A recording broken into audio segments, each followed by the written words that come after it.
Two dudes reviewing the news, pop culture, video games, movies, and shoes.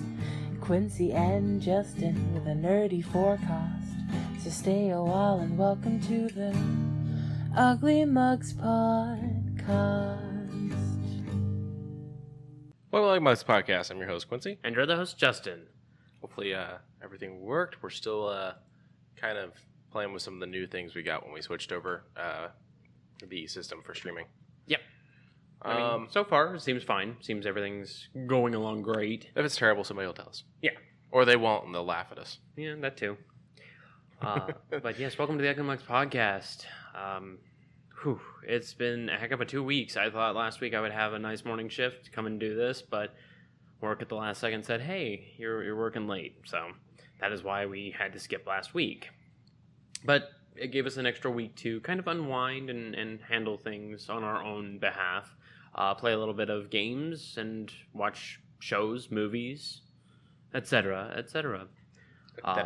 Hello to the chat and hello to our new follower.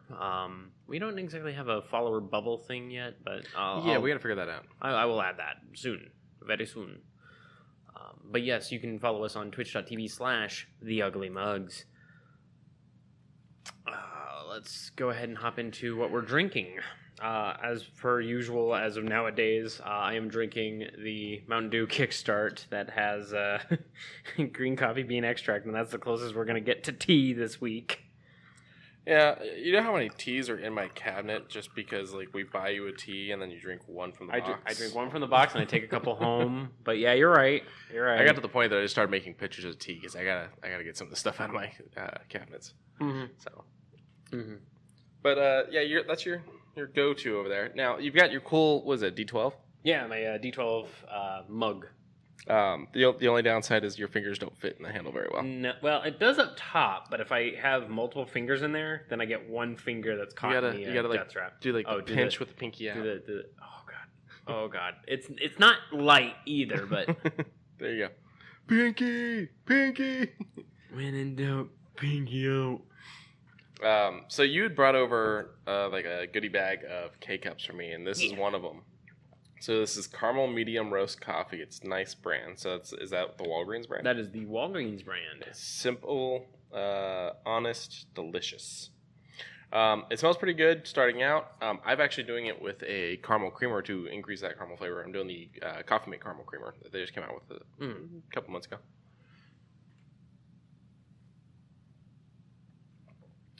What you think? Not bad. A little weak. As far as the coffee or the caramel? Both. Oh, okay. So it's just overall weak. Yeah, but I mean, it just is watered down. It might be. It also might be that I just like my coffee strong. Yeah. So you like your coffee black, just like your metal. Kind of.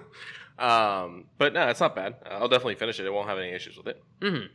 Well, I'm glad to hear because lately over the last bunch of episodes, if it was a coffee, you've kind of been on the decrease of liking them. So I mean, I'm glad that we found one that there's something of interest. No ad spots today, so we're going to go right into what we saw last week. Well, 2 weeks ago. 2 weeks ago. Oof. Ugh. Boop. Suicide Squad 2021. I mean, we needed to give time for people to see it anyways before we reviewed it, so it's fine that we're just now getting to it. Yeah, that's I was talking to someone that actually listens to the show, and they're like, "Oh crap, okay, if you guys went and saw it, I need to go out and watch it this weekend because you guys are going to review it next week." I was like, "We'll probably do it in 2 weeks," and then sure enough, we had to cancel last week's episode, so that worked out. Okay, good. But yes, this is the James Gunn directed one, also written. With Margot Robbie, John Cena, Pete Davidson, Daniela Melchior. Okay, thank you. Yeah. Sylvester Stallone and Idris Elba. And a bunch of others. Oh, yeah, plenty of others. Nathan Fillion's in it. You got Roker in it, and there's plenty in it. There is a point. So now, this movie is... It both is and isn't a sequel to the other Suicide Squad movie. It brings over... same actors for at least four or five characters. Mm-hmm. But even those actors that have returned, some of them are playing their characters in slightly different ways. For instance, the actor that played Flag is back as Flag in this, and he says he got to play the character in a much better way. He enjoyed making this one much more. He enjoyed the way he played the character much more. But then you've got Boomer, who's played by the same actor, and pretty much played the same, but they made him look less rough. Like, he doesn't look all rough and messed up. And same thing with Flag. Flag looks better in this than he did in the other one. Now, this movie's still in theaters, and it's still on HBO Max for now if you guys want to check it out. Right. I love this movie. Like, me not being a huge fan of DC or even the DC universes, like, I was okay with the Dark Knight sets, and I was just like, whatever. I'll watch them if they're around. But would I call any of them good? No, not really. I think Dark Knight Rises is amazing, personally. That's fine. I mean, it is fine. It's a good movie. I'm not taking away from it. But will I go out of my way to see it? No. I watched it a shit ton. Yeah. Like, I watched, like, pretty much the instant that movie was no longer in theaters. Like, it was available either through cable or through physical ownership. I watched that movie like crazy. And then when they did the special box set for the three of them with the art book, I went and bought that.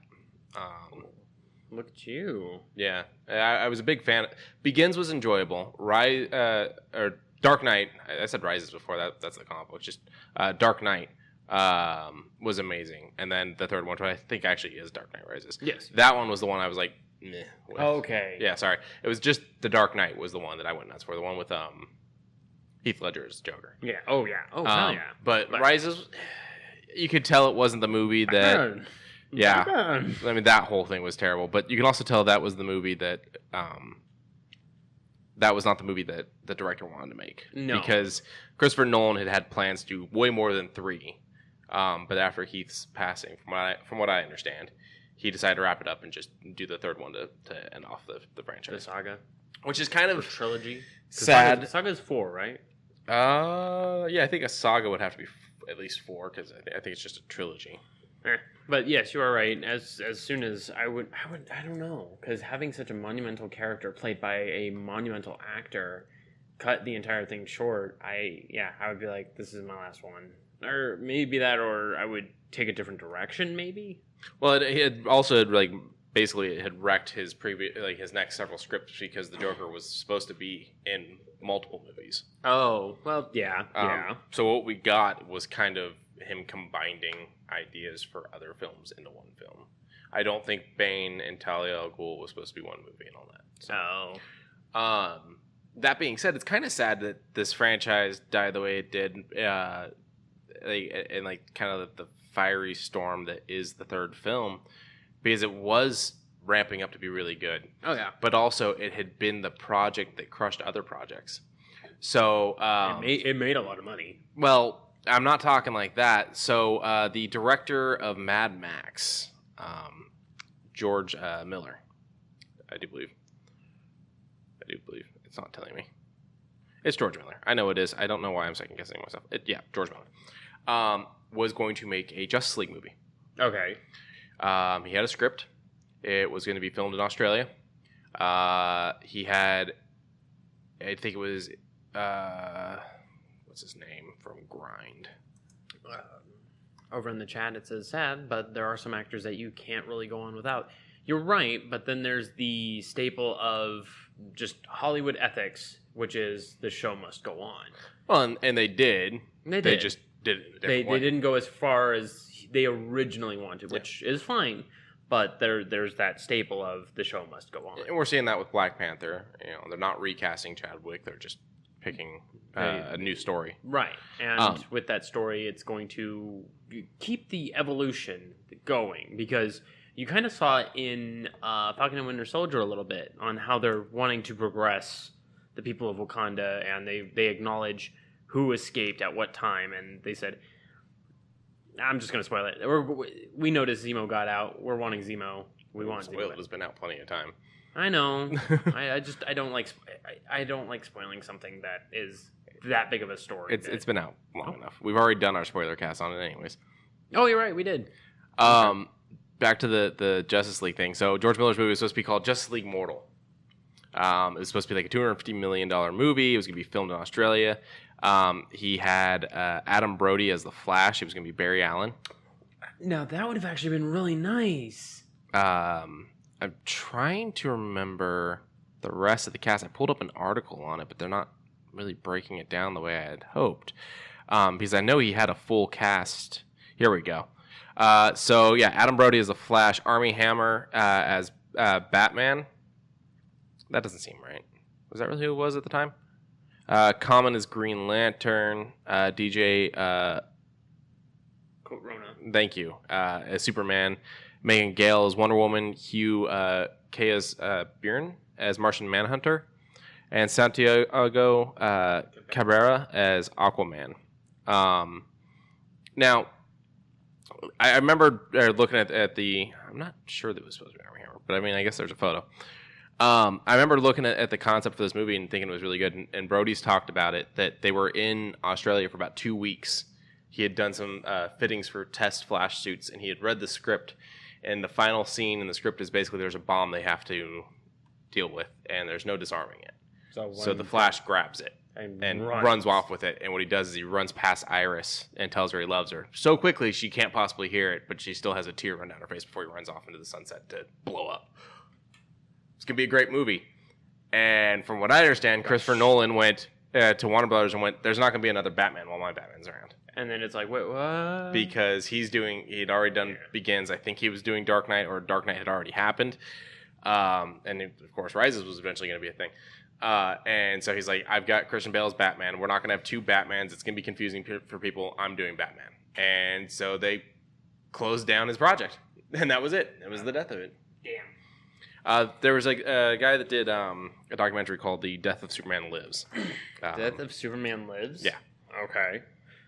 So Superman Lives was the movie that was supposed to come out in the 90s by Tim Burton. It was supposed to have Nicolas Cage as Superman. It was going to be connected to Tim Burton's Batman movies.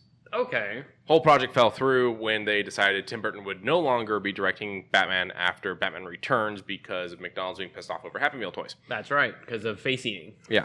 So okay. I recall that. There's a movie called The Death of Superman Lives, What Happened. I've got a copy of this. It was John Schnepp, I think is how you say his name. Schnepp. He was the director of it. I actually met him, really nice guy. Sadly, he passed away shortly after I met him. I'd asked him because he was supposed to be doing a documentary about the Justice League movie. Mm-hmm. I was like, what happened with that? He goes, there just wasn't much of a story there. Like, we all kind of know everything there is to know. There wasn't a lot of, they didn't get around to taking a bunch of photos of people in costumes. They didn't get around to doing a bunch of sketches and stuff. Like, there's a lot of stuff they didn't do versus the Death of Superman Lives, where it's like, there's photos of Nicolas Cage in the Superman costume. Yeah. I mean, I recall that. I thought they were, photoshopped or, not no, all there. So there's a couple. So you've got this one where it's, a very rubbery but really well done Superman chest and logo, and then they got another one where it doesn't have the yellow, it's just the red, and then there's one more I've seen, and it might be other shots of this one here. I know you guys can't see. Blue bodysuit. Here we go. That's what I was looking for. It's like an electrified one. Mm. He was supposed to fight Brainiac in this, which would have been the first time we got Brainiac live action. Eventually, we got him in Supergirl, the movie, the show. Oh. But there's also photos of his version of Clark. He wanted him to be a nerd still and whatnot, but he wanted to be nerd of the 90s. So it was calculator watch. It was button-up shirt that's stuffed into his pants and fanny pack, and hair's a mess and glasses. And it was just big-time nerd, not just... oh, I wear glasses and comb my hair so I don't have a Jerry girl, and so I'm not Superman type of thing. He was going to go in a completely different direction. So there was a lot to show for that. Oh no, a pair of sunglasses fell on Superman. Kent? I mean, DC has always been very hit or miss with me, and I'm glad that lately it's been doing more hits than misses with what I've seen. I did see the original Suicide Squad. To about halfway before I lost pure interest. So I couldn't dig myself through it. The reason I want to talk about these past projects of canceled films, Superman Lives, and Justice League Mortal, and why I want to talk about people like Nolan coming in and doing what they want, but also stopping other projects. So I want to touch on the fact that the director for that first Suicide Squad movie says that is not the movie he made. Oh, that's right. Half of it was on the editing room floor or something like that. He says that they made him do 10 weeks of reshoots.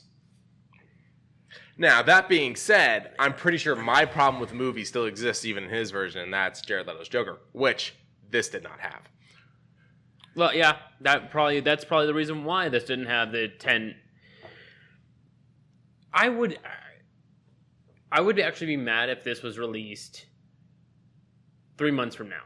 If they had to push it back, if they had already put out the release date and said this is going to be available on HBO Max in August, or was it the beginning of August? Yes, it was. Yeah, beginning of August.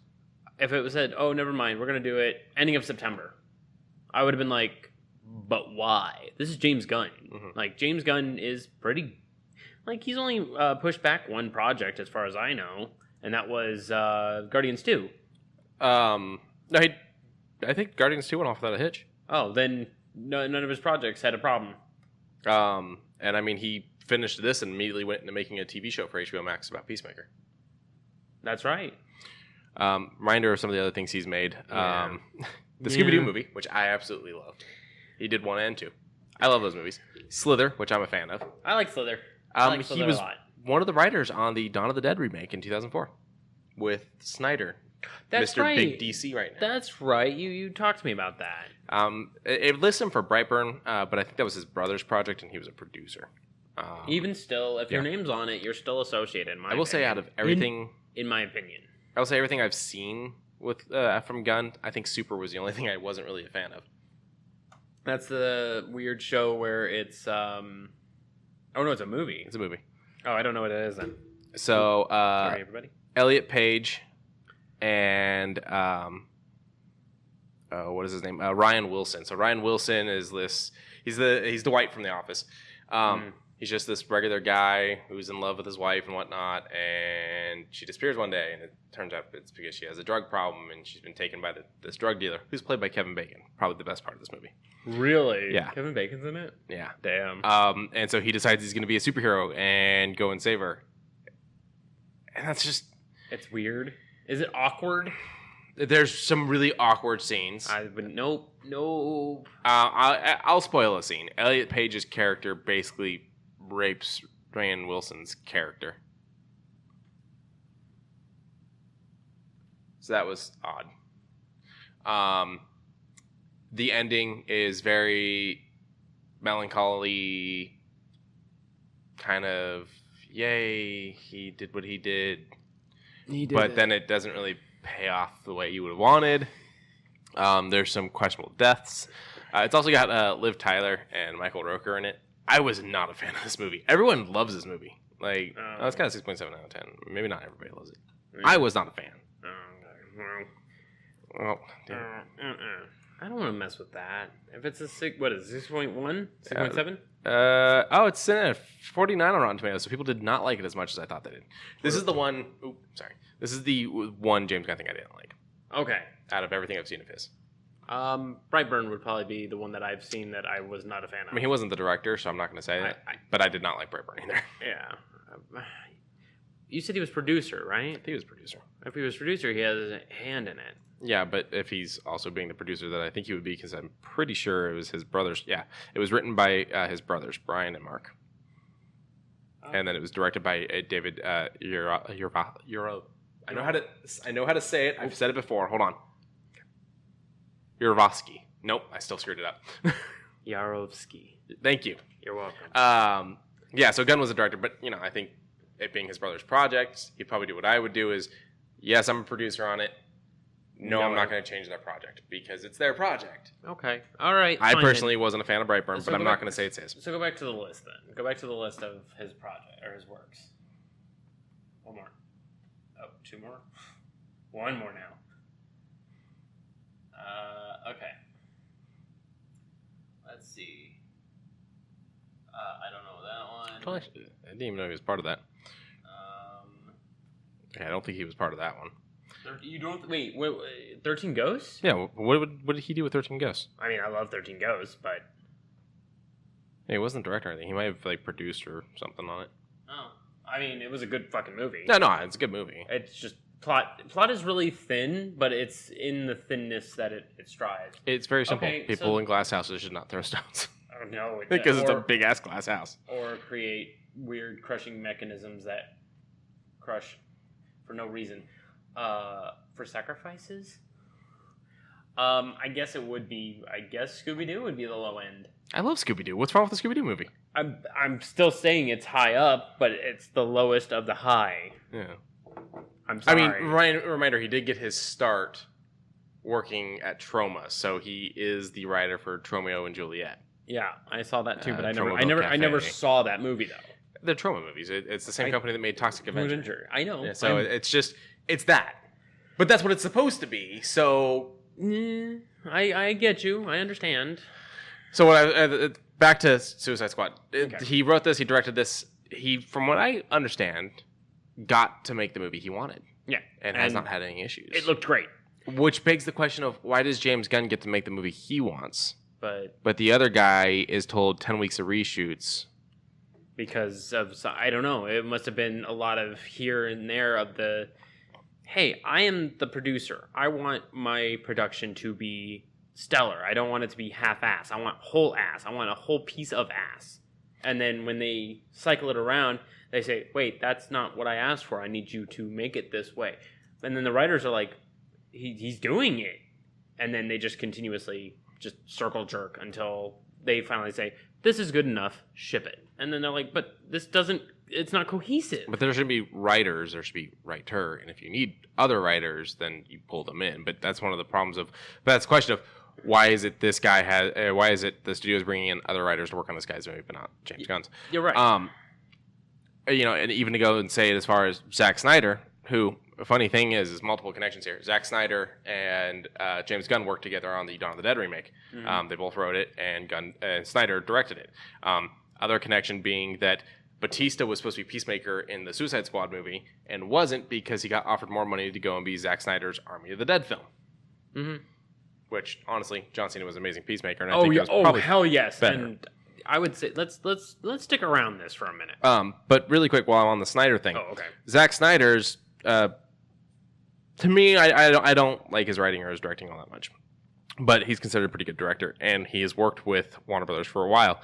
Let's remind you that he did 300. Oh yeah, that's right. He did Watchmen. That one I knew. He did Man of Steel. Neutral. He did Batman vs. Superman, Dawn of Justice.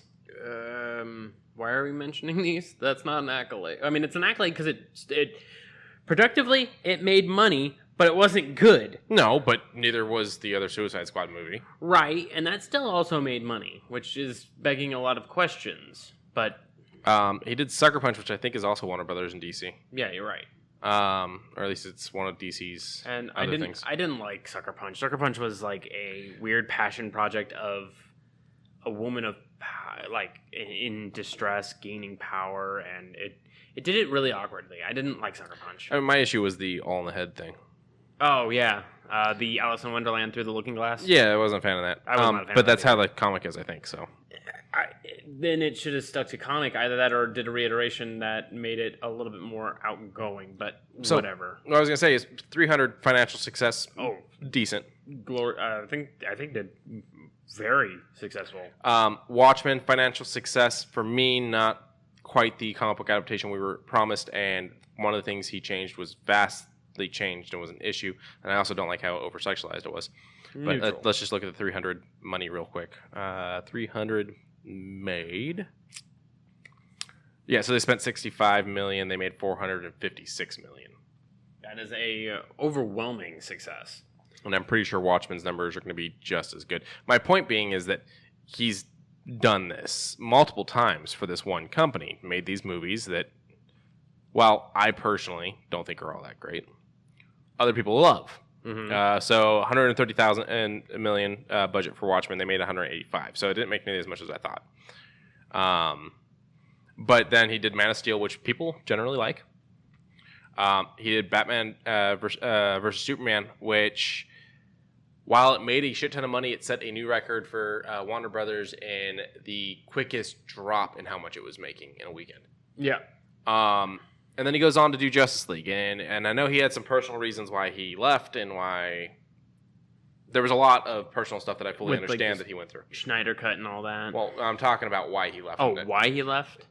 His daughter committed suicide. Yeah. And so him and his wife took some time and they left and whatnot. And I get that. But here's the other question. The movie he made is not the movie they released. They go through and they bring in Joss Whedon, who does all this other crazy stuff to the film, and you get this weird Justice League that came out. And now they're doing the Snyder Cut. And now this, or they did the Snyder Cut, which people are like, this is great. And I'm like, I'm not going to watch it because he's not that great to me personally. But he got the Snyder Cut, so now the Suicide Squad guy wants his cut. No. He wants the version of the movie he made before they did the 10 weeks of reshoots. But this still involves Jared Leto, which is still a problem. Well, I mean, like Jared so Leto. did Snyder's... I like Jared I Leto, don't like Jared Leto but at not... all. Hold on. Dude's starting a cult. What? Yeah, I'm going to pull this up. Why is he starting a... Okay, so 30 Seconds to Mars and his role in... fucking... God. Blade... God... Blade Runner. I know, but the train of thought of the word cult ringing in my ears kind of stopped me. Why is he creating a fucking cult? He's not creating a cult. He is not calling it a cult, but he has started this weird following that is very cult-esque. Got it. That hurt my head. I'm sorry. Oh. How? Come on. Damn Google. Oh, Jesus Christ. I'm going to go over the ratings for Suicide Squad while this is coming up. Okay, yeah, he started a cult. Never mind. Yeah, I got it right here. He started a cult in Croatia. Yeah. Why? I don't know. This article comes from 10/30/2020, so not that long ago. Let's see. He invited fans who call themselves the Eklund to a retreat in Croatia, where Leto, dressed in white robes, hosted hundreds of his devotees for a 3-day music festival, complete with yoga and movie screenings. So, okay. So, that's what they're... Okay, they're... The band tweeted photos of Leto leading hundreds of people, also dressed in white, captioned, "Yes, this is a cult." So... It's just a motif. It's not an actual... It's not okay. It's not okay, but it's just a... This is being led by a guy that thought it was okay to send dead animals and use condoms to his co-stars for a movie. I'm hoping this is a joke. I mean, like it's a cult, ha ha ha. Because this isn't gonna fly. Dude's weird. Dude is a bit strange. So I don't like Jared Leto. I used to like Jared Leto. I used to like 30 Seconds to Mars. I mean, liked him. I still have it on my playlist. Yeah, I liked him in the movie about Wes David Chapman, the guy that killed John Lennon. I did not like him in Blade Runner. Well, okay, his awkwardness it was boring. It was that whole movie sucked, honestly. It sucked, but he actually he did pretty good. I liked him in the sense of he was unnerving to you can tell the other characters that had to interact with him were like, I have to deal with this person. I feel like that's just because they were dealing with Jared Leto. That too, but I mean, he was someone who was like, I help replicants get normal lives. No, that wasn't him at all. He was against the replicants having the normal lives, and he was the guy that was trying to find the child to kill it. That's right. He was the bad guy. That's right. And then when they found out that... Who gets no comeuppance at the end of the fucking film, so he's just going to go and kill the kid. Yeah, it was up in the air. And then Gosling, okay, wow. Yeah, never mind, it was boring. Yeah, it was a terrible movie. Yeah, it was not good. Yeah, no. Did you know there was a really good Blade Runner game? I did not. Yeah, 1997. You play as the original Cyberpunk. Yeah, you play a Blade Runner that's going around, and the game is completely random. So whatever I play, you're not going to get the same story. Whoever's a replicant may not be a replicant in your game. Interesting. And each bit of the story is way different. You can find bits and pieces that may not be in the other bits. That's why you just run it on an emulator and bring up console commands and go, is this one a replicant? It is. Okay. Well, no, you give them the test. Oh, you have to give them the full test? Yeah, and it actually showcases if there's any pupil dilation, wavelength through the ears, if there's any changes in emotion while giving answers, it tells you. I loved it. It's such a good game. But yes, let's rewind all the way back to Suicide Squad and the ratings. So, really quick, before we get to the ratings. God dang it. The whole reason I've been on a thing this whole time. So, why does Warner Brothers decide one person gets to make their movie, another person doesn't? Because producers. But I mean, that's what it boils down to. The producers who say, writers, is this what you made? No. Okay, why isn't it a part of the writers? Wait, writers, why aren't you making something that will be viewed by more people? We need more the spots. Studio, who's the one that's really right. the boss here, should be stepping in and having a say on things. That's why it's a circle jerk. So here's my issue: is back to what I was breaking down. So they let Tim Burton make his Batman movies up until McDonald's gets pissed off, and then they cancel other movies. They change directors. We get Schumacher, who begs them to let him make a Dark Batman. They refuse. And then when Batman Begins happens, Schumacher was pissed. They let Nolan do what he wants with Batman. And now they've got Snyder, where they're letting Snyder do what he wants, and he's making them money. And then they backtrack and they change everything and screw everything up. And now they're going to let him do what he wants again. So are they going to let the Suicide Squad guys cut happen? Does the Suicide Squad guy ever get to come back and do other movies? Okay. And by the way, we've seen this shit before because Richard Donner made Superman 1 and 2 and pissed off Warner Brothers, which, by the way, Richard Donner did kind of make a mistake in the fact that Superman 2 was pretty much done filming before Superman 1 was. So, wait, Superman 2 is the one where he tries going around backwards? No, that's one. That's one? That's one. Okay, yeah. Superman 2 is the one with the cellophane S. Okay. Now, Okay. but here I have an explanation for the cellophane S. I don't care about it. No, I have an explanation for the cellophane S. Not why it makes sense, but why it happened. So, Richard Donner goes through and he's making Superman 1 and he's making Superman 2. And he basically finishes Superman 2 before even finishing Superman 1. So Warner Brothers is pissed and was like, finish Superman 1. We need to release this fucking movie. Similar to Back to the Future 2 and 3. Yeah, basically, 2 and 3 were originally one movie. They went, this is too fucking long. Let's break it in half and make it part 2, and then we'll do part 3. And the studio's like, what? No, just give us part 2. And they're like, okay, well, just so you know, we have part 3 ready, type of thing. Yeah. So he pisses off the studio, and the studio goes, finish 1. So he finishes 1, and they fire him. And they bring in another guy to do 2, who does things like cellophane S. Okay. And all the weird shit that is not explained or isn't in the comics in Superman 2 is pretty much because of the other guy they brought in. Okay. So they go on to do the Richard Donner cut in like the 2000s, where they finally let Richard Donner release the Superman 2 he would have made. The problem is he can't go back and refilm this movie because of everything that happened with Christopher Reeves and whatnot. So he left things like cellophane S in there. But Warner Brothers has basically been doing this since the 70s. Why, though? That's my thing. And so now here we are where it's like, Suicide Squad was great. They're going to let him go on to do a Peacemaker show, or he already did the Peacemaker show. And we're probably going to go through and get other things. He said he wants to either do sequels to Suicide Squad or individual projects with the characters that he has in this movie. Give me Weasel. And other DC properties and whatnot. And he's already said that he's only going to do one more Guardians movie, Guardians 3, and he's done. That's fine. I mean... He says if they want to do a Guardians 4, that's fine, but he just doesn't want to do 4. His story ends with 3. That's fine. That all being said, how long before they decide James Gunn is no longer James Gunn and they're going to come through and fuck with his movie? And that's where I'm at. That's where I'm wondering. Marvel won't do that. Marvel won't. I'm talking DC. Because I'm talking Warner Brothers. Because I'm talking about what they've done. Yeah, DC / Warner Brothers, they do have their spots. They left this alone from the look of it because this is very much a James Gunn film. Yes. From start to finish. The music immediately. I was like... he got all those fucking licenses. Yeah, the very first song you hear is the Folsom Prison song from Johnny Cash as we're seeing a person in prison. Rooker's character. Yeah. And... holy shit! From start to maybe 3 minutes in, I was like, I'm not really checking out, but basically being like, man, this is a bit of a slow build for what we saw in the trailers. And I was like watching, and then as soon as they reach the beachhead and Pete Davidson's character does what he does, all of it flipped on a fucking head. I was turning to Laura, I was like, this can't be real. With everything that went down, I was like, this can't be real. So we won't get too heavy into spoilers. We'll try to be careful. We'll try to not tell you who lives and who dies. Polka Dot Man was an interesting character that I'm glad I got to know. Well, a lot of that Gunn added to the character. So Polka Dot Man's in the comics, but doesn't have that much backstory. Gunn created a lot of that. Oh, okay. I mean, to be fair, it didn't seem like he had a lot in following, but I get it. So what I find interesting, so Gunn with this said he wanted to do what the original comics did. Okay.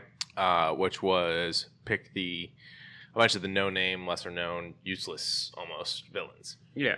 I'm surprised Callan-Man didn't get thrown in there. He was in the prison. He was in the prison, but I mean, not a part of the Suicide Squad. To be fair, in the comics, Callan-Man's just a serial killer. Yeah. But what I really like with this is it kind of did something. One of the good things we've seen with Warner Brothers and DC in the past. So if you watch the original Batman 66 show, Okay. you're gonna get multiple versions of Mr. Freeze. Okay. And then it was when the Batman cartoon, the Batman the Animated Series, came out, they added the whole thing of Nora Frost.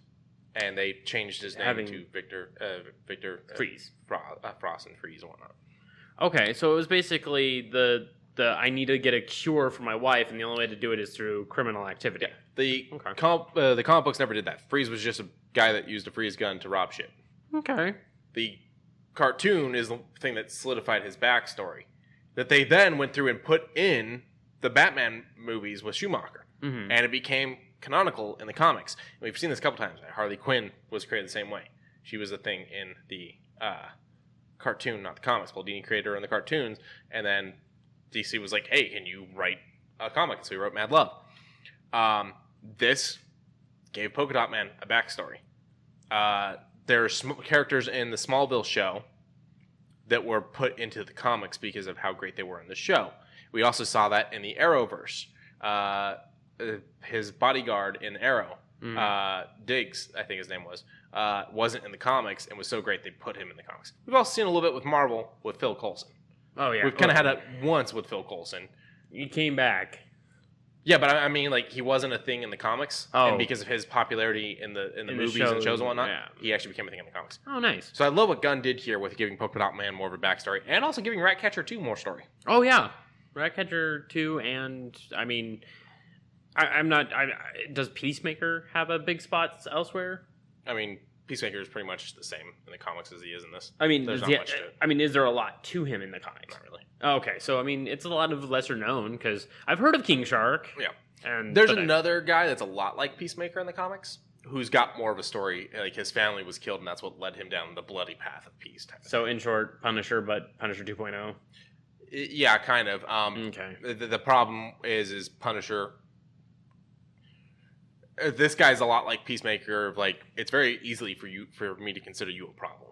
Oh, as well, Punisher has a clear definition of good and bad. Okay. And so we see that with Peacemaker, and you see it with this other guy I'm referring to. Okay. If this whole beach was covered in dicks, I'd suck them for freedom. I'd eat every last one of them. Yeah. But the ratings I will now get to. Yeah.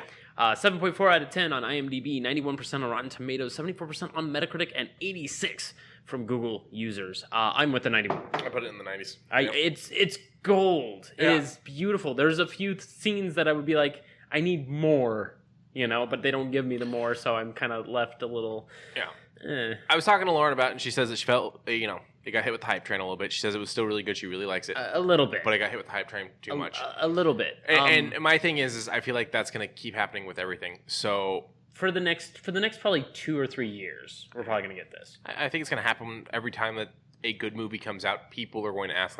There's going to be people out there that act like it's the best thing they've ever seen. Right. And the reality is that's Back to the Future, and you have to deal with that fact that it's already been done. I mean, I've already given you my piece on Back to the Future. Yeah. I like them, but they're not my favorites. I joined the Back to the Future Reddit page and have regretted it because it's just a bunch of guys trying to find plot holes. And I was like, that's not what I wanted from this at all. Like, that's not what I was looking for. Poor guys. How do you find plot holes and imperfections? They had one that I haven't figured out a way around yet. Oh, yeah? I mean, I figured out a way, but it's never specifically said. So, I mean... In Back to the Future 3... he can't use the time machine again because the fuel line got busted and they lost all the fuel in the DeLorean, right? Okay, yeah. And so they're trying to make fuel and they can't, and so they have to do the whole train thing, right? Right. Way to go. Way to go. What someone said is, but Doc already has the DeLorean. Why don't they just siphon the gas from the DeLorean that Doc has hidden in a cave out by the graveyard? Ooh. And I went, fuck. I mean, if it's been out there for that long, it could have dissolved the gas. I was going to say maybe the gas went bad. Maybe it was out of gas. I mean, that car was struck by lightning. It could have burned up all the gas in it. Yeah, it could have melted a hole in the whole entire... Yeah, I don't know. Yeah, but I was like, damn. I'm going to put you way over there. You damn. So, I'm putting this in the 90s. Putting the strict 90s. I want to watch it again. It was good. I mean, it's on HBO It's on HBO Max, and I haven't sat down and watched it again, and I'm probably going to. But like, it was one of those movies. Like, I got home and I was like, man, I got to get to bed. But I want to see it again.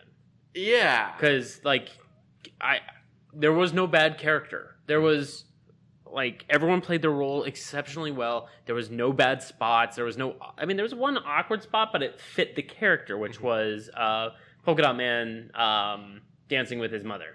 Mm-hmm. That's all I'm going to say. You guys enjoy that little visual representation. If you have not seen the movie, go and see the movie. It is really good. The scenes were really good, too. Very well filmed. He put heart in it without making it too much heart. You do find yourself rooting for some of these villains. But at the same time, there are some of these villains where you're perfectly fine that they're still villains and you're fine with what's going to happen to them and whatnot. I mean, they're just fighting for time off their thing. They're not fighting for freedom. They're fighting for time off. Yeah, 10 years if you complete the mission. That all being said, I think this is my first full experience of Margot Robbie as Harley Quinn, and I fucking loved her. This is my second. And did you not watch Birds of Prey? No, I did not. I'm just curious. Yeah, no, I just had the half of the earlier Suicide Squad. But do you remember that there was a Birds of Prey show in the 90s? There was, yes. And it had one of my mom's favorite actresses, I believe. But, 2002. Sorry. That felt like the 90s. Yeah.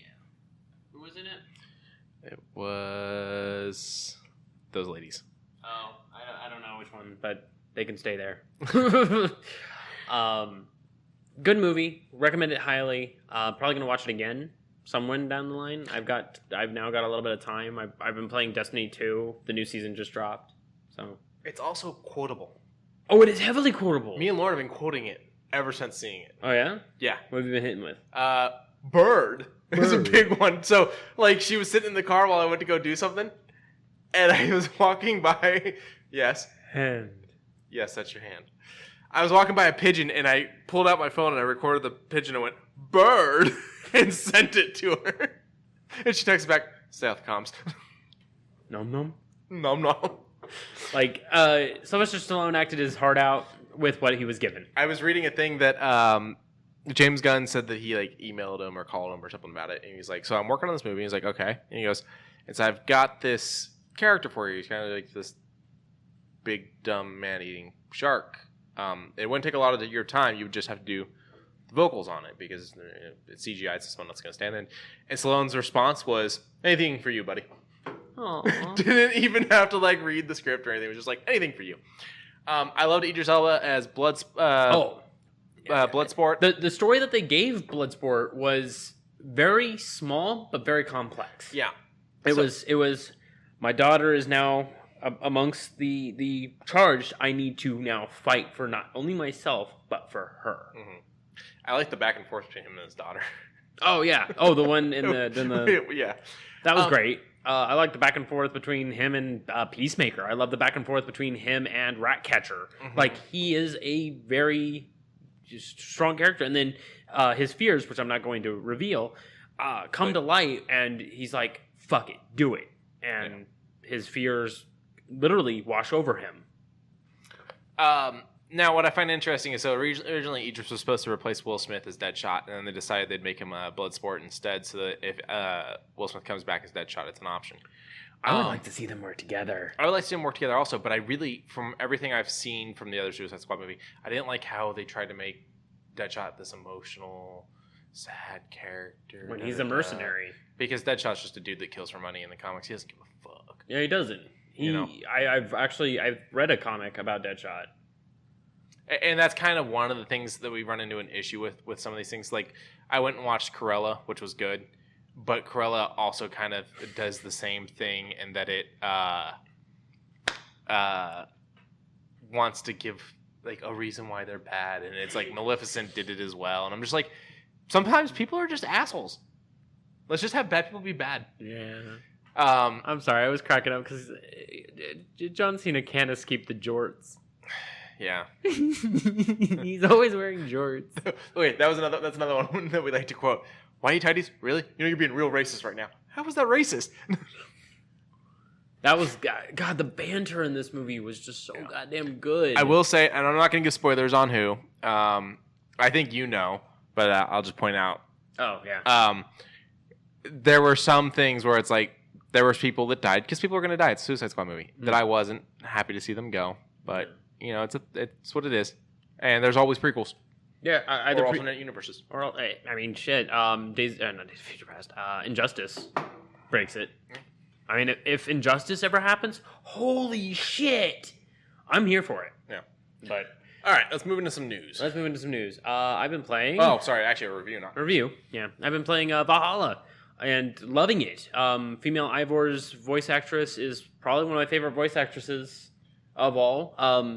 Having the story already pretty condensed on why they're in Norway trying to push, the Norwegian Vikinger over to England actually makes sense because they're like, we're not getting what we want here. Our Raven clan is not, building here. We need to grow, and the only place to grow is in England.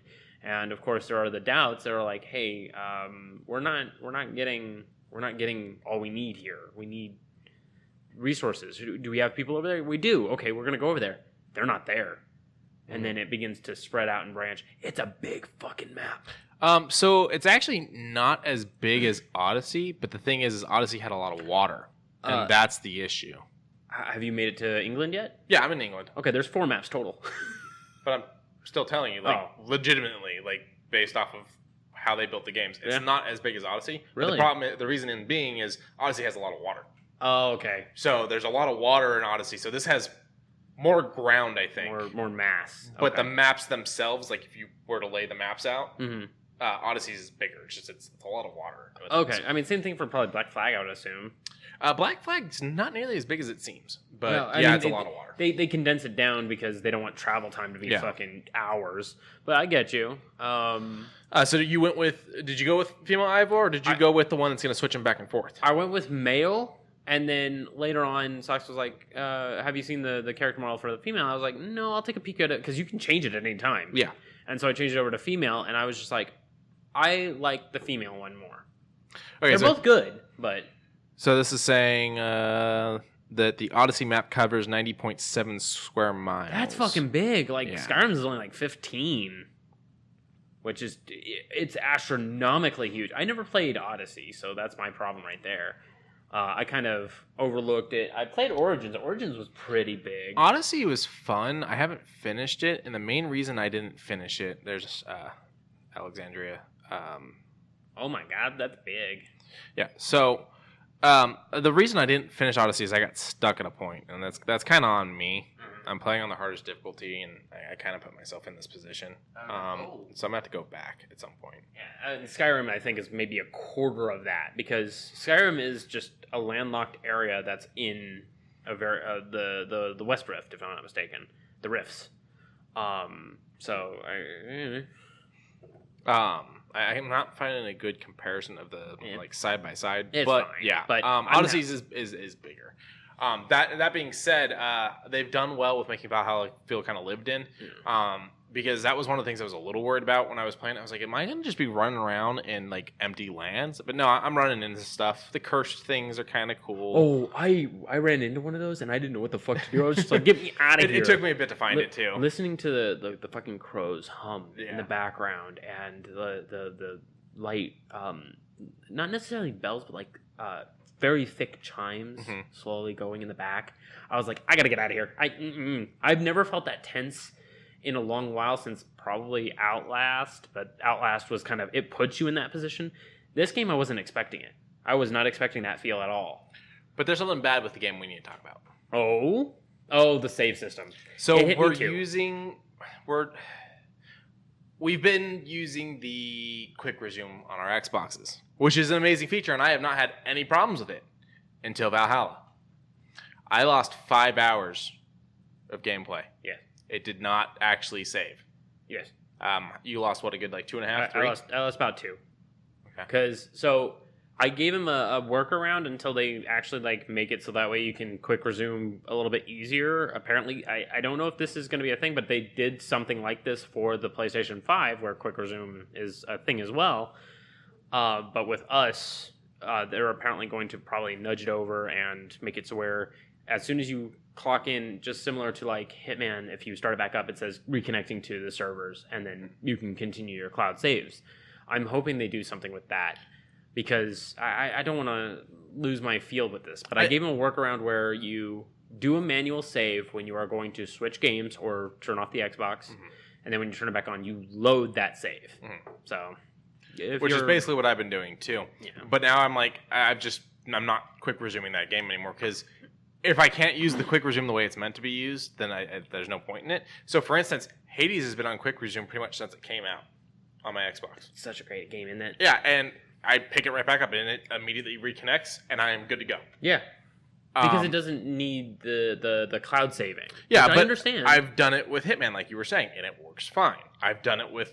I think the only thing I haven't done it with is Destiny, because that's Destiny, a full-blown server, and those servers go down for maintenance and everything. Well, the thing about that is, if you leave it off for 5 minutes, it kicks you for an activity because you're not there. You just go back to the start screen, and then it nudges you back in. But now that Destiny's load screens are fixed, I don't need to worry about it anyways. I shouldn't even say fixed. Now that they work well because of the Xbox Series X and S. Oh God, I'm in every single planet when I want to be there. Yeah. I love it to death. Destiny 2 is I am mad that I did not stick around for the earlier seasons. Because you lost out on some stuff. I lost lots of stuff, but I'm glad I'm there now. Because Gambit is one of my favorite game modes right now. I like running with a fire team that I can call out things to, where invaders are, who's going to invade. I like invading. I hated Crucible. I hated but loved Crucible. I used to go into Crucible with a Telesto and just fucked shit up. There was no fear in my eyes. There was only salt and anger on the enemy team, that kind of thing. But so my thing with Crucible was it's not why I played Destiny. Fair enough. So I never got too into it. I did play a few missions a few times, especially when it was trying to get specific weapons or Iron Banner or stuff like that. Gambit's the one though where it's I'll get into Gambit. I'm just not as into Crucible. I would rather go and do raids and strikes and shit. Personally, I did one raid, and it was the Vault of Glass, and it was Vault of Glass is a bitch. It was a full task. Yeah. If you don't have a team that's clicking with each other or has call outs like that, it's not fun. Yeah. But we got through it, and I got garbage, and I'm I used to have a fire team that there's specific. I think it's on raids where there's specific raids they're gonna pick. Yeah. And there's a goal to complete it within a certain amount of time. Okay. And you get better rewards. I don't know if they still do it. This was a while ago. I think those are legendary strikes. It might be legendary strikes. One guy, he would always join. Are you down to do this? Yes.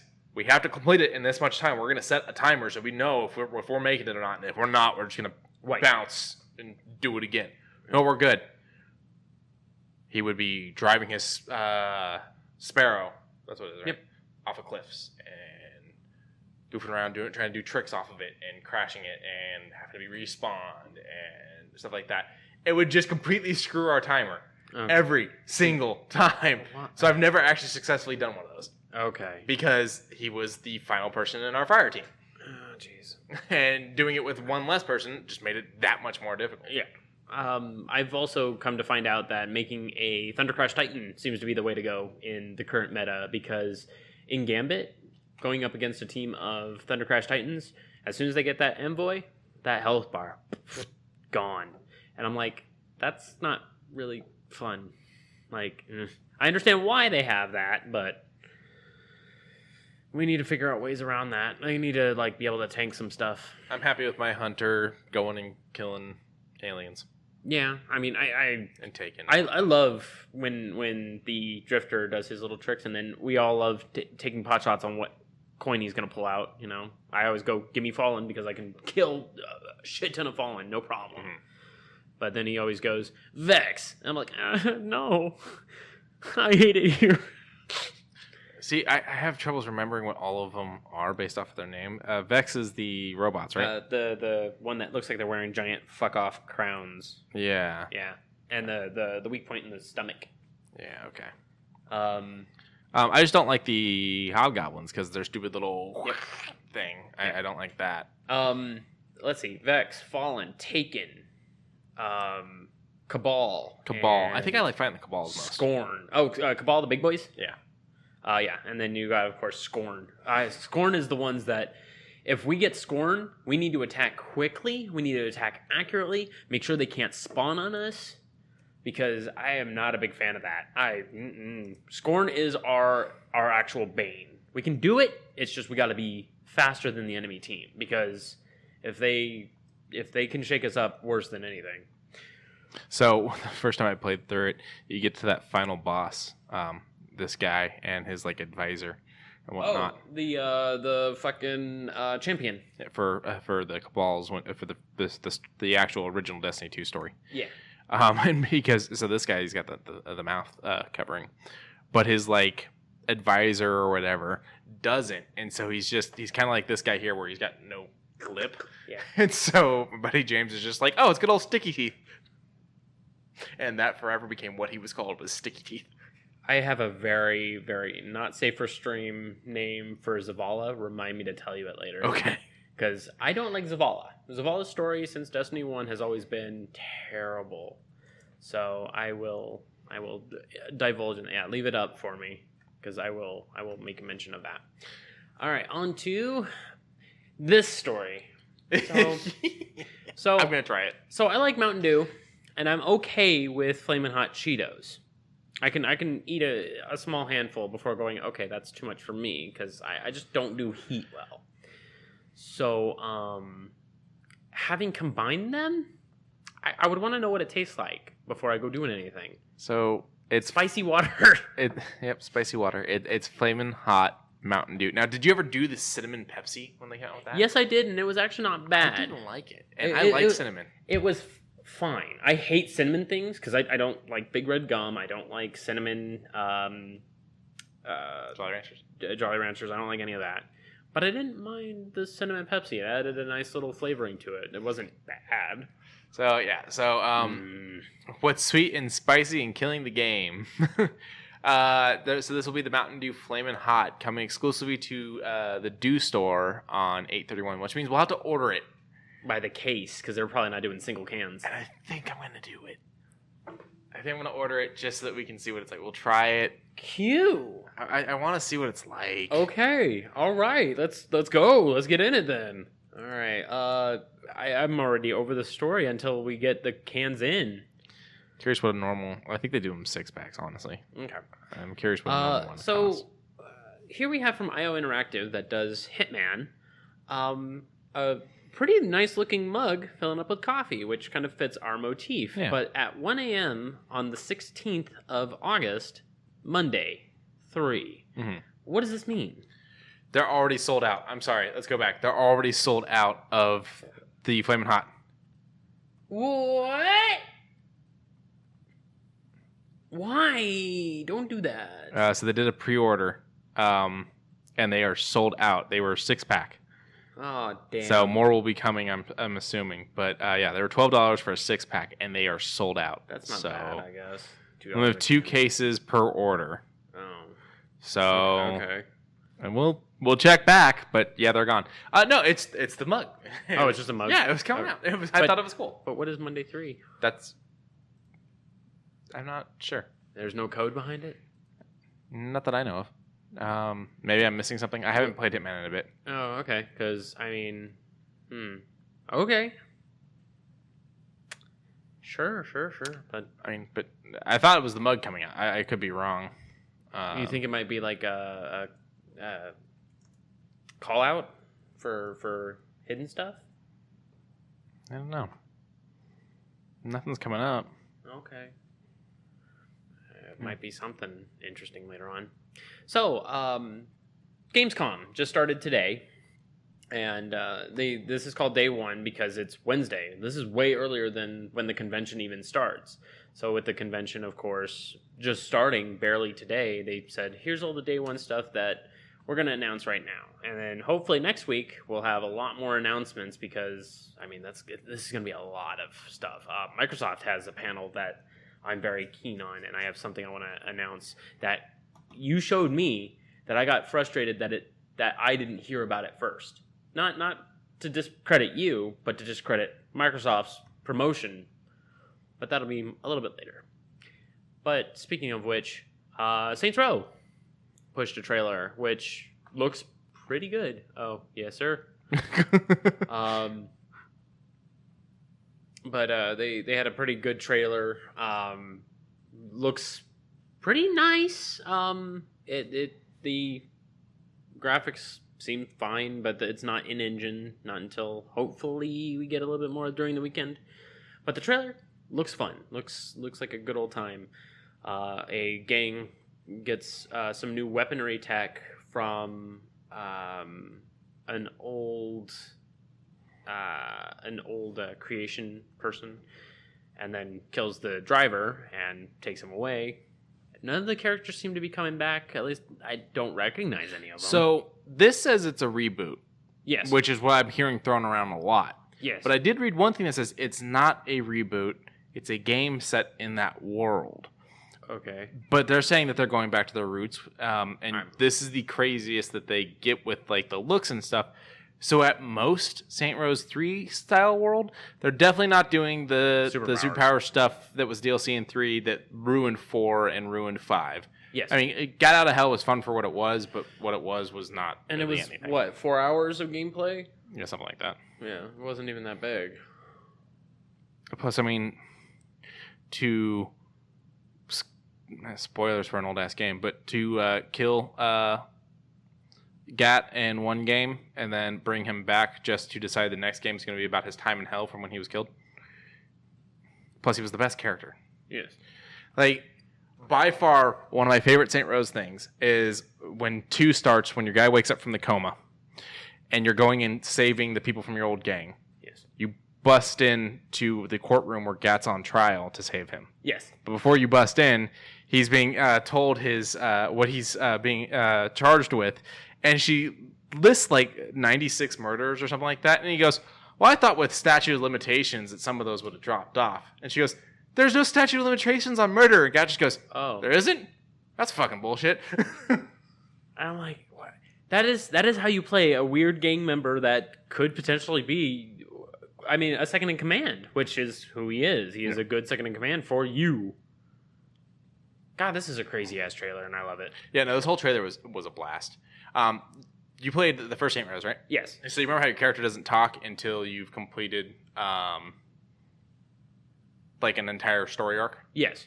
But you complete any of the gang story arcs in whatever order you want? Yes. So the one I completed is made it to where my character's first words was when the female gang leader for one of the gangs is complaining about, like, you just messed up my new shoes or something like that, and your character jumps out of the car and goes, "Those are from spring last year's catalog," or something like that.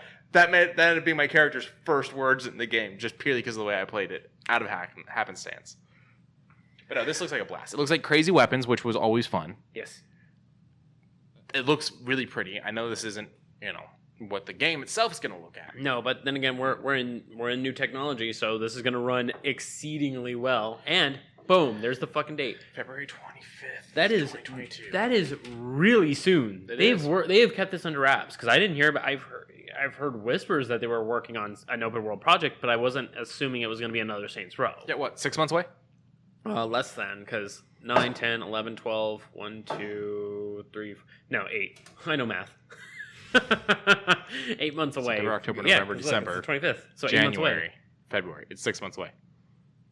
9, 10, 11, 12, 1, 2. I know math. It depends on whether or not you count August. Yes. At most, it's 7. Yeah, 9, 10, 11. It really comes down to how you're going to count it. My brain, I don't know why my brain shut down. But it did. Okay. What was the company that made these again? I know it's 2K, but the other one? Quicksilver. Quicksilver? Deep Silver. Deep Silver. It doesn't showcase on, but Because Deep Silver, a whole thing went down. So I know. So one of the reasons why Saints Row 4 went down the way it did, where they like destroyed everything, was because Deep Silver, and I don't know if Evolution was part of it or if it was just Deep Silver, they sold one of their properties to someone. I believe that was Dead Island. It was either Dead Island or Red Faction. They made, I think it was Red Faction. And the problem is that the previous games had a shit ton of references and actual companies that are in Red Faction in The real world. In the world of Saints Row. So when they sold it, they no longer had the rights to it. So when they did Saints Row 4, that's why they blew up the world and built a new one, was to cover up the shit they sold and no longer had rights to. Okay, that was what I had heard. Okay, I mean that would make sense, but I mean I never knew. I heard nothing about that. But nope, Deep Silver and Volition is back and doing it, so I'm happy. They did the Ghostbusters game, and I was actually really happy with that. The one for the 360? Yeah, and then when it was re-rendered and re-released for the new console. Oh, okay. But I showed you this one and the other one, which I'm going to push right now.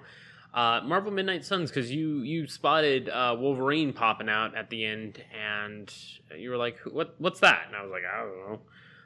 So the guys that did XCOM made a Marvel game, and it looks pretty okay. I've got no problem with it. The armor sets look like freaking Destiny armor. I take an issue with this image. This? Why the fuck is Wolverine so tall? Oh, yeah. He's supposed to be like, what, 5'6"? Yeah, he's tiny. Yeah, he's supposed to be 5'6", because Fastball Special only works with small people. So this game was just revealed today. I originally had typed up the stuff about the comics this is based off of, and somehow it just reposted the information about the game and covered up my previous notes. I don't know what happened. Control Z? Nope. Control Z just deletes the duplicate. Control Z. One more. Control Z. Nope. Nope. One more. Nope. No. Okay. But I remember some of it.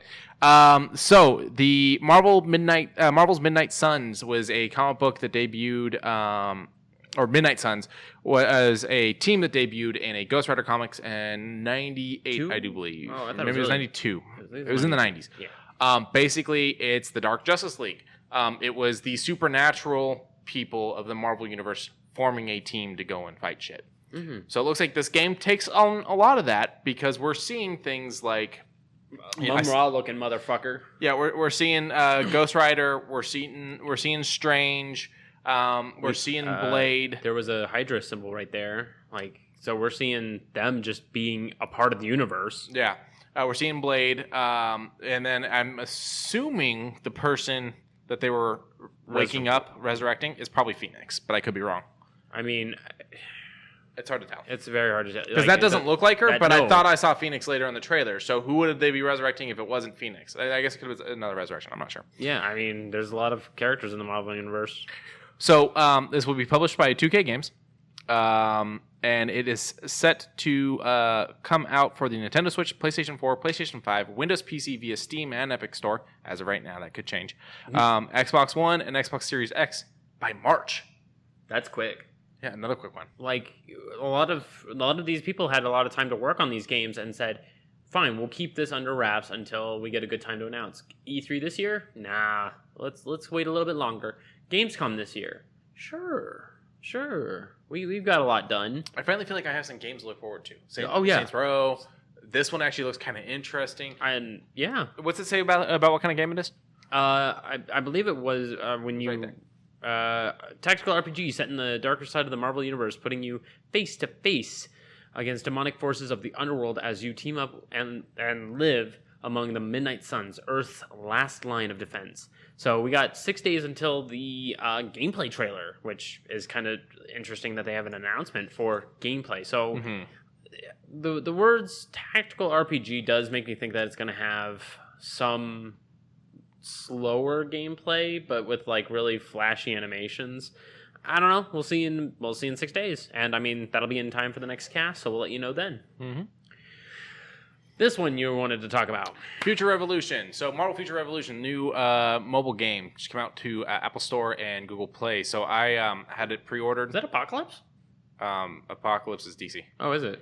Wait, no, Apocalypse. Sorry, I was thinking Darkseid. It might be Apocalypse.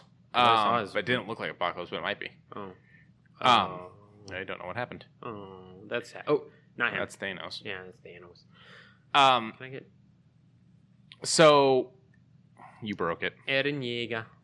So I had this pre-ordered. It's free game, but the pre-order just makes it so that it auto downloads on your phone as soon as it's ready. I'll let you know. So yeah, Hydra's in this. So basically, this is kind of it's Convergent.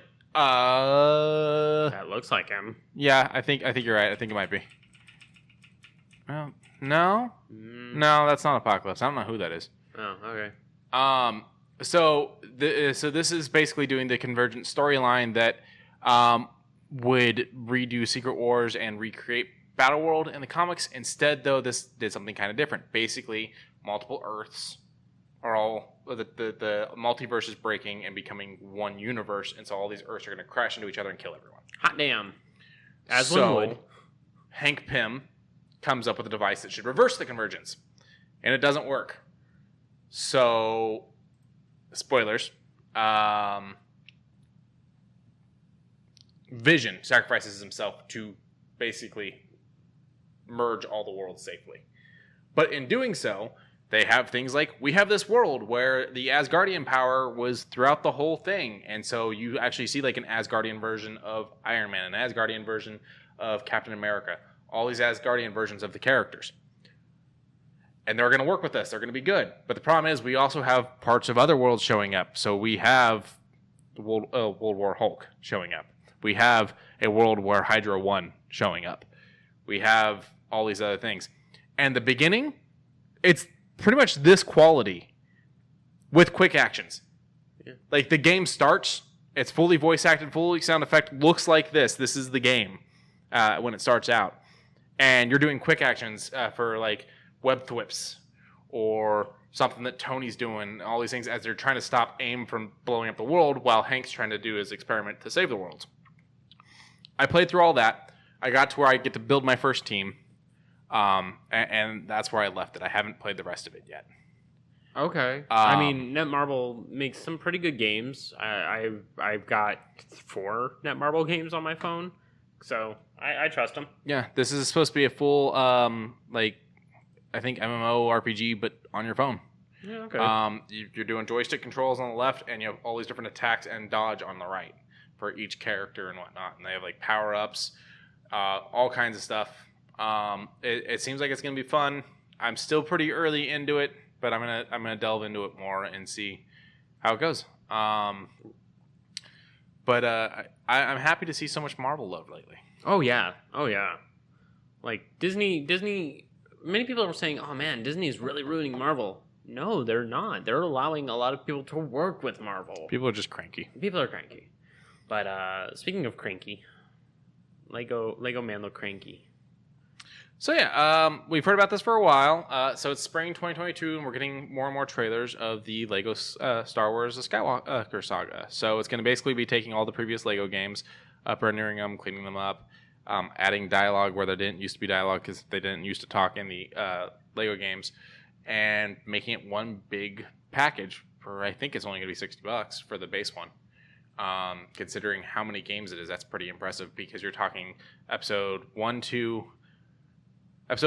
3, 4, 5, and 6 were originally one game. Now you're getting all 9? And Clone Wars, I do believe, because Clone Wars got its own game. Oh, damn. So this is everything then. This is going to be all the Lego Skywalker Saga. Now wait, will it also include the extra stuff such as Rogue One and... Rogue One is not Skywalker Saga, I don't think. I mean, technically it's in that timeline, but I don't think it falls under that game. Because he's not in it? Yeah, there's no Skywalkers in it. So, just like Solo isn't part of the Skywalker Saga, technically. So, I don't think it'll have those. Okay, fair enough. But yeah, I'm pretty excited for this. Me and Lego games never really got along. I played one ages ago, but... They're fun to goof around on. Yeah. You get the little Gloom, and I'm like, cool. That's a nice thing. Neutral, but I'm glad to hear that it's still in production, because I last thing I want to hear in the near future is something being canceled. Yeah. That just bums me out. While we're talking about that, there's rumors that Venom 2 is going to be delayed. Not that I give a shit. Oh no, bye. But yeah. So back in the arcade days, I used to really love playing the Simpsons arcade game. So there is a petition going around to do Hit and Run and Road Rage remakes. That's fine. I hope it becomes good, and I hope it does well. I mean, if you can sell them as a bundle, go for it. Okay, I did some research while we were here. Okay. We don't recognize that character because she's new for the Midnight Sun thing. Oh. The Hunter. She's an all-new character.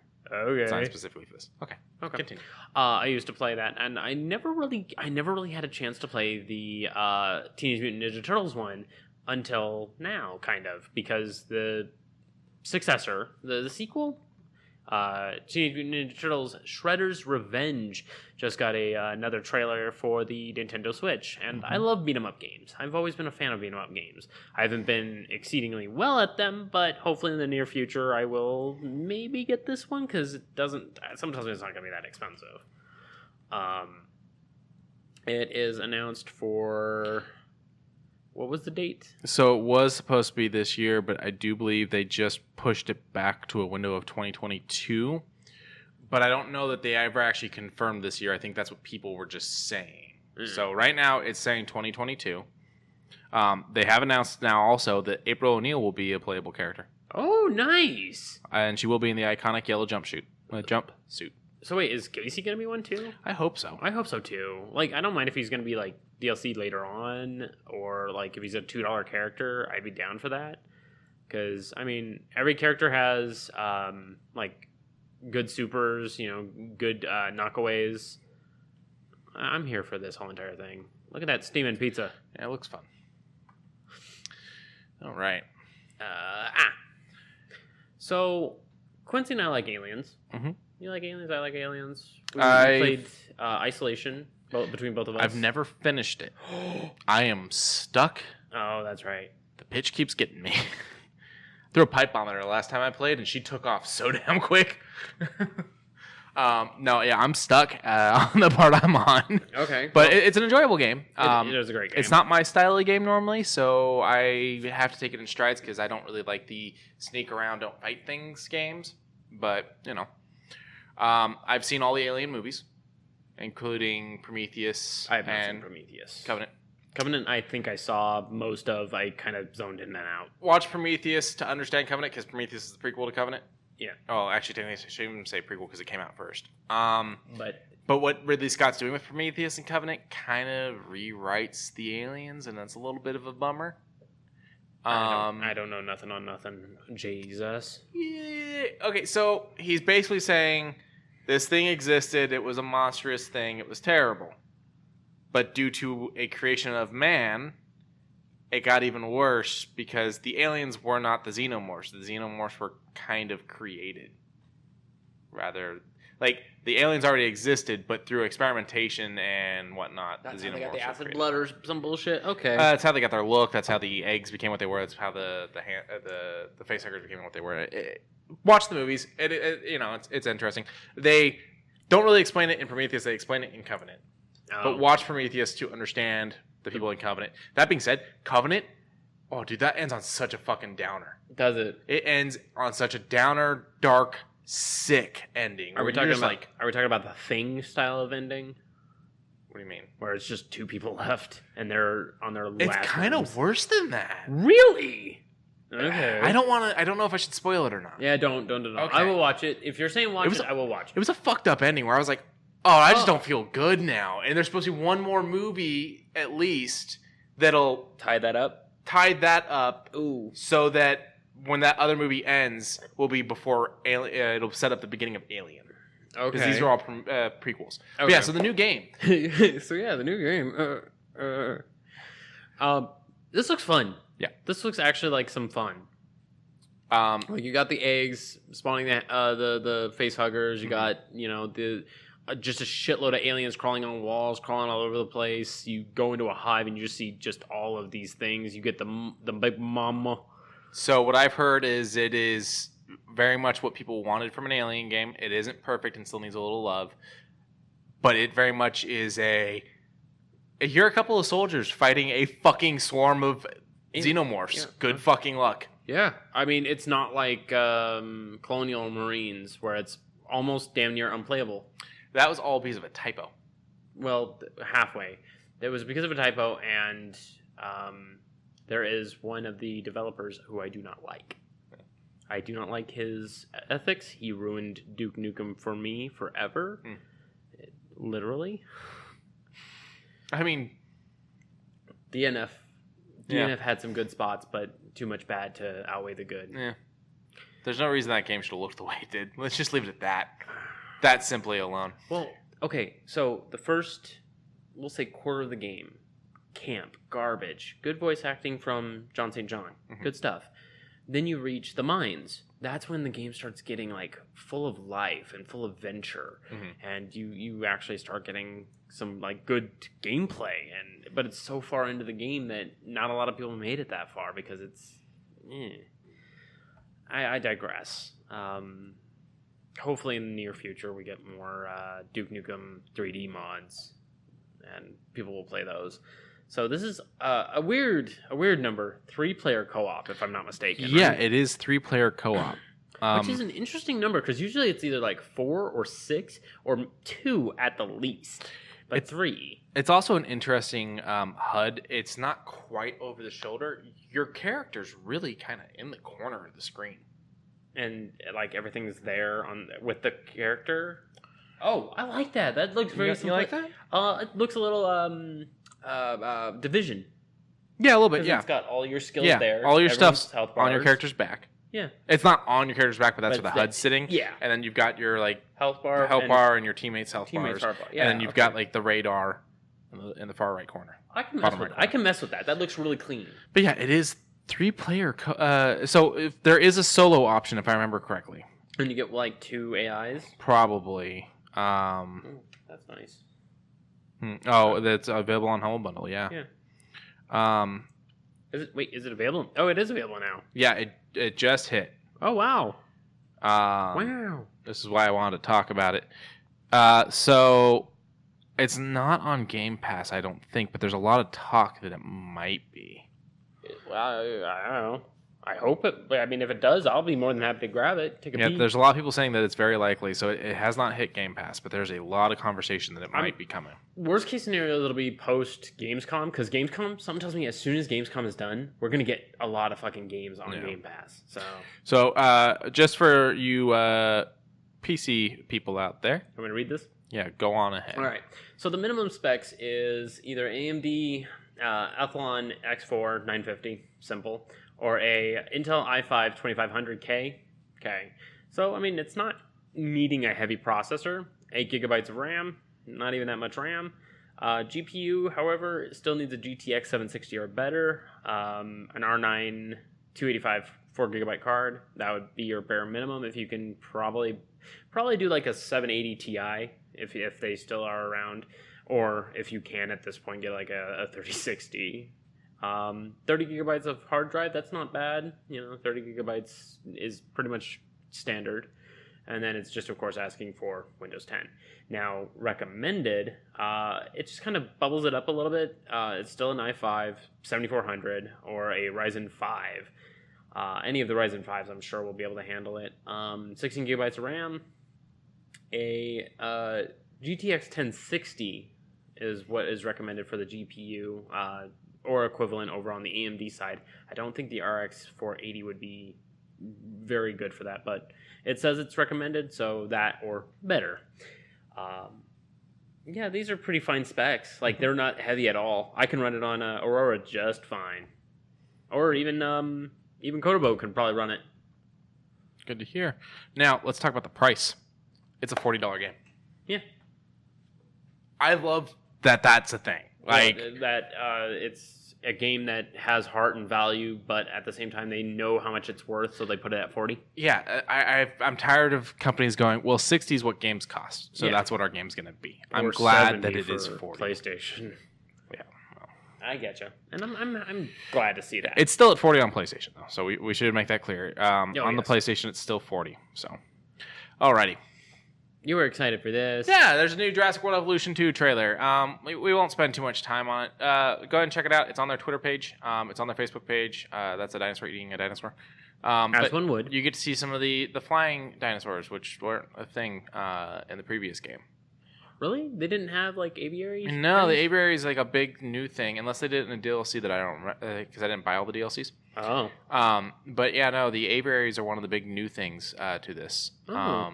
So you get all kinds of flying types, as well as they're going to do like an aquarium type of thing for a bunch of the ones that, there you go, bunch of the ones that have to live in water. Because you had dinosaurs that were, that needed wetlands, but didn't actually live in water in the previous one. Oh, right. No scrolling. Yep. All right. You're excited about this one. I'm excited for this. So it was under my radar until Quincey sent me a picture saying coming soon to Game Pass.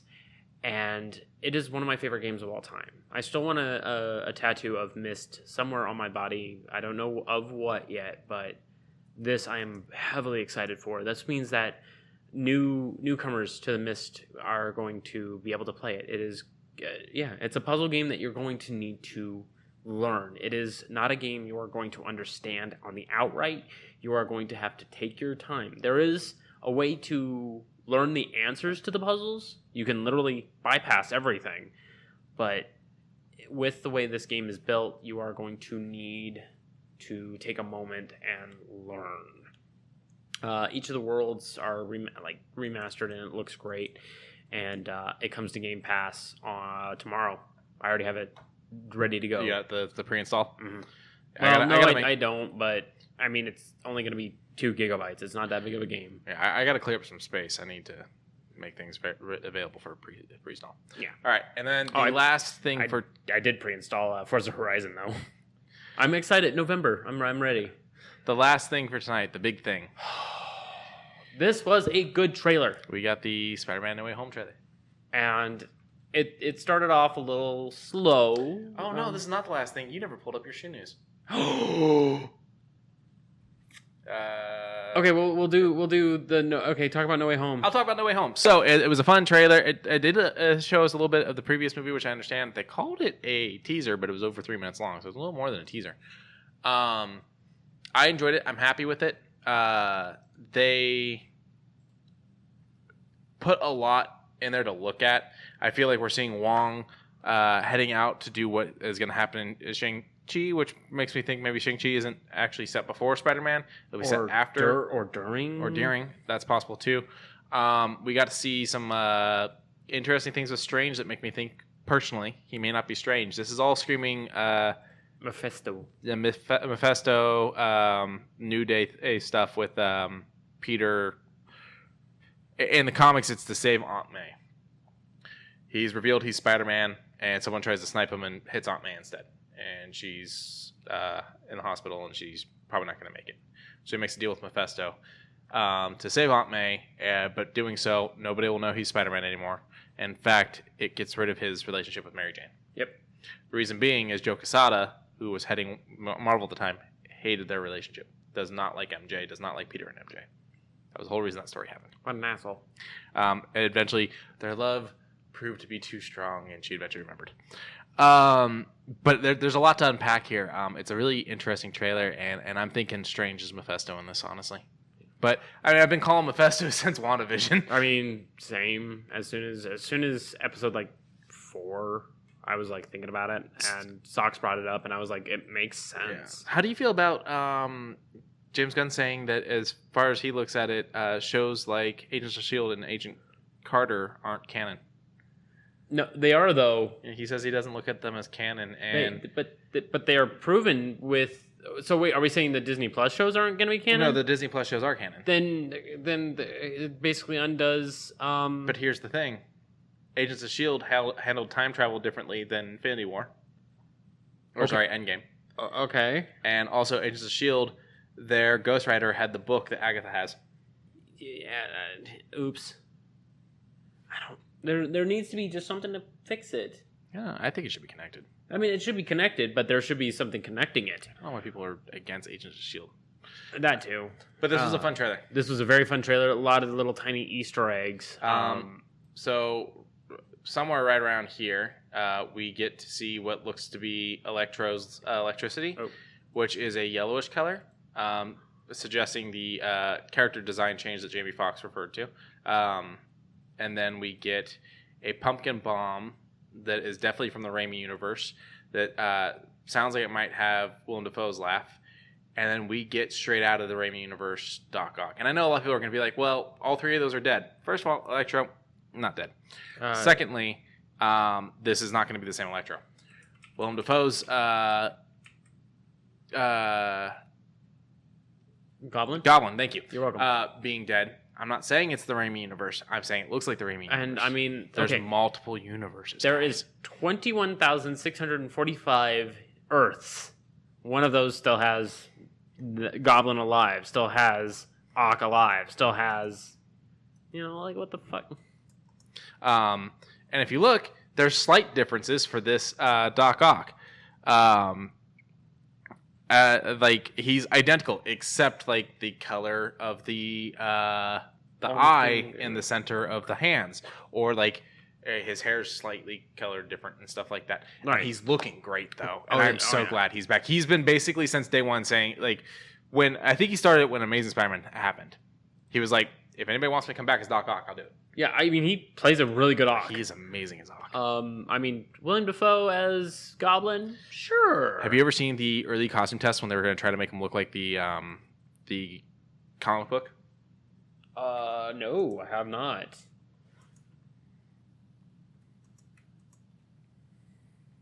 I'll take a quick peek at those. But no, this trailer was amazing. Oh. Yeah, and like it moved and whatnot, but it proved to be very difficult for them to use it in the film. Yeah, I could see that. I mean, it looks good, but that was a little weird. Okay, that's better. Well, this was all prototype stuff. Yeah, but I still am okay with the static, face. But this trailer was fun. There's a lot to really take in. December 17th. I was not. I've forgotten that it was going to be super quick. Then it of course talks about the controllers because it's Sony and Sony wants to get its money wherever it can. There's a rumor that Marvel's making offers to Sony again to try to get Spider-Man. I mean, if they do it, boom, we immediately are going to... No more Venom movies. No more Venom movies. No more bad Venom movies. Oh, yeah. No more bad Venom movies. So, I'm showing them more footage of it. It was supposed That looks really cool. Yeah, like, it was fully animatronic. He was able to move the lips and the cheeks and... Yeah. Yeah. Oh, wow. As you see, a part just popped out. It proved very difficult to use. But they were really trying to make him. Off again. Yeah, they were really trying to make him look like the Goblin and make it in the comics and make it work. I think they could probably figure it out. Oh yeah. Okay, but all right. But shoe news a little late because oopsie doopsie. First one, a set of Nikes that are Lucha Libre themed. When I saw these, I was like, they look good. There's no ifs, ands, or buts. They're pure white with the like chrome bronzish topping, and then the masks that layer over. They're fun. They're very fun. I'm wondering how long before we see someone on AEW wearing them. Shit. Anyone from Lucha Party? Shit. Or I know that's WWE, but I mean, I would like to see just someone, please. And these were fun. And they got a little tiny luchador pin on it. So, Lucha Libre on the soles. Insole, yes. But very fun shoes. No price yet. They are coming soon. Hopefully, no, 110. I take that back. 110 for the price, but we don't have a confirmed date. Just That's 2021. Yes. Gotcha. Next ones. We talked about the Duffman, Krusty Burger ones, the Homer Simpson ones, but now There's highly low there. Lauren told me she would see me wearing these, and it's an Adidas meets like a loafer. Yeah, like it's got the loafer top right there. Yeah, it's got the loafer top, and I've got no problem with it. I love it. It looks great. I would wear this. Like, it looks classy, refined, but fun to wear. Like, I can pull off Olive. I don't know why, but I can pull off Olive. Did you ever see the Simpsons movie? Yes. Just the scene where Bart's getting at Homer, and so he's holding up the picture of Ned just going, how to doodly, how to doodly, how to doodly. And he keeps getting closer and closer to Homer, and Homer's yelling at him to stop. So 120. Oof. And then October 3rd, 2021, it is a Sunday. Born on a Sunday. No, born on a Monday. Oh. Whoops. Christmas on a Tuesday. Wed on a Wednesday. But these look great. Died on a Thursday? I don't remember anymore. I don't know. And then last but not least, we have the Abominations. What am I looking? What is this? It has hair. Yeah. Justin, it has hair. Yeah. And a nose and teeth and eyes. Yep. I fear no man, but no man lest fear me. These are going to eat someone. Yeah. This is going to come to life and eat someone. What is this? What am I looking at? So, Kerwin Frost made Adidas Superstars with, I guess, just these nice little fancified coverings. They're not actually for purchase. They're just, I guess, something that just got tacked on by this individual. It's staring into my soul. Yeah, this is just theirs. I don't think it's... I pray to God it's not going to be real, because they are shoemakers. So I don't know. I hope not. The Forum Highs look good. The Forum High looks good, but the accessories are not. It's scaring me. All right, I got this. There you go. It's gone now. It's not gone. It's on the other screen. There we go. It's gone now. Ooh, donuts. Ooh.